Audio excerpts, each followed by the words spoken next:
আসসালামু আলাইকুম বন্ধুরা, ওয়েলকাম টু কাকুলিস কুইজিন। চলে এসেছি ছোট্ট একটা ভিডিও নিয়ে। আমি আজকে তৈরি করব আমের চাটনি। আমি কাঁচা আমের চাটনি তৈরি করব। তাই আমি মাঝারি সাইজ দেখে আম নিয়েছি। আমি একদম সবুজ রং দেখে নিয়েছি আমটা, যেন খুব ভালো কাঁচা থাকে এটা। তো আমের খোসাটাকে আমি ফেলে দিচ্ছি এখানে একটা পিলার সাহায্যে। আপনারা ছুরি অথবা বটি দিয়েও এটা করতে পারেন। তো তবে খুব ভালোভাবে খোসাটা ছাড়িয়ে নিতে হবে, যেন কোনো সবুজ ভাব না থাকে এখানে। শুধু সাদা অংশটাই আমি রাখবো। দেখুন আমি খুব ভালো করে এখানে ছুলে নিয়েছি আমটাকে। এখন ভালোভাবে ধুয়ে নিব, যেন আমের কষটা চলে যায়। তো এই আমের চাটনিটা খেতে খুবই মজা। আপনারা এটা বাসায় ট্রাই করবেন এবং সংরক্ষণ করে রাখবেন, এটা নষ্ট হয় না এবং দীর্ঘদিন ফ্রিজে সংরক্ষণ করে রাখতে পারবেন। তো এই আমের চাটনিটা সবথেকে বেশি মজা লাগে ডাল ভাতে, তবে এটা রুটি, খিচুড়ি যে কোনো কিছুর সাথে আপনি খেতে পারবেন এবং খালিও খেতে পারবেন। তো আমি আমের আটি থেকে আমের মাংস অংশটা কেটে নিচ্ছি। আমের যে মিট অংশটা আছে এটা আমাকে ছুরি দিয়ে কেটে নিচ্ছি। আমি সুন্দর করে ছোট ছোট টুকরা করে নিচ্ছি, যেন খুব তাড়াতাড়ি সিদ্ধ হয়ে যায়। দেখুন ঠিক এইভাবে আমি কেটে নিচ্ছি।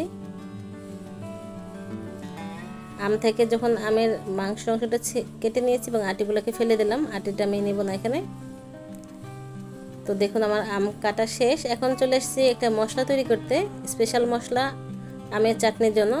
তেজপাতা, পাঁচফোড়ন, জিরা, ধনিয়া, 2টা শুকনো মরিচ এবং 2টা এলাচ নিয়েছি।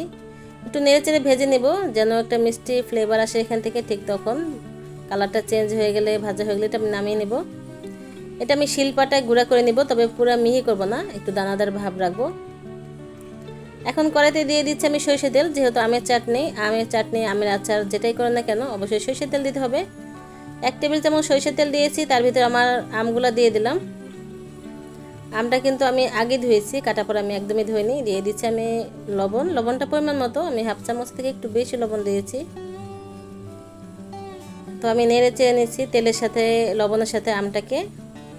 এই অবস্থায় দিয়ে দিলাম আমি চিনিটা আমি 1/3 কাপ নিয়েছি। এটা অবশ্যই আপনার টেস্ট অনুযায়ী নেবেন এবং লবণটা পরিমাণ মতো দিবেন। তো আমি একটু মিষ্টি ভাব করব, টক ঝাল মিষ্টি আচার, তবে মিষ্টি ভাবটা একটু বেশি করব। একটু চাটনি যেহেতু, এটা যেন খালি খাওয়া যায়। অতিরিক্ত ঝাল হলে এটা খালি খাওয়া যাবে না, তাই আমার যে গুঁড়া করা মশলাটা ছিল, স্পেশাল মশলা, সেটা আমি দিয়ে দিলাম এখানে। এখন ভালোভাবে নেড়ে চেড়ে নিচ্ছি। চিনি দেওয়ার ফলে চিনি থেকে শিরা তৈরি হয়েছে এবং আম থেকে অনেকটা পানি বের হয়েছে, এটাতে আমার সিদ্ধ হয়ে যাবে আমটা। অতিরিক্ত কোনো পানি বা ভিনেগার কিছুই দিতে হবে না এখানে। দেখুন আমার আমের চাটনিটা তৈরি হয়ে গিয়েছে। একটু নেড়ে চেড়ে আমি আমটাকে, যে একটু দলা দলা ভাব আছে, এটাকে ভেঙে নিব চামচের সাহায্যে। যেহেতু চাটনি সেহেতু ঘনটা মানে যেন এখানে দানাদার ভাবটা না থাকে, আমের যে গোটা অংশটা থাকবে সেটা ভেঙে নিব এইভাবে, ঠিক নেড়ে চেড়ে। দেখুন আমার আমের চাটনিটা হয়ে গিয়েছে।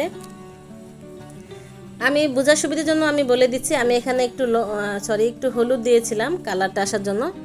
এটা অবশ্যই অপশনাল, আপনারা হলুদ দিতে পারেন, নাও দিতে পারেন, তবে আমার ভিডিওটা স্কিপ হয়ে গিয়েছে, এখানে আমি হলুদ দিয়েছি। এটা টেস্টে কোনো হেরফের করবে না, জাস্ট একটু কালার আসবে। আপনারা চাইলে দিতে পারেন, আবার নাও দিতে পারেন, তবে দেখার সৌন্দর্যের জন্য আপনি ইচ্ছা করে দিতে পারেন। দেখুন আমার আমের চাটনিটা কত সুন্দর গ্লসি এবং কতটা টেস্টি, কতটা সফট হয়েছে। এটা সংরক্ষণ করে ফ্রিজে রেখে, বাইরে রেখে যে কোনোভাবে খাওয়া যাবে। এটা খালি খাওয়া যাবে, ভাত, রুটি, খিচুড়ি সব কিছুর সাথে খাওয়া যাবে। তাই কাঁচা আম শেষ হয়ে যাওয়ার আগে আপনারা অবশ্যই, আমি বলবো, আপনারা আমের চাটনি সংরক্ষণ করে ঘরে রাখুন এবং সারা বছর ভরে খান। ওকে, আল্লাহ হাফিজ এন্ড থ্যাঙ্কস ফর ওয়াচিং।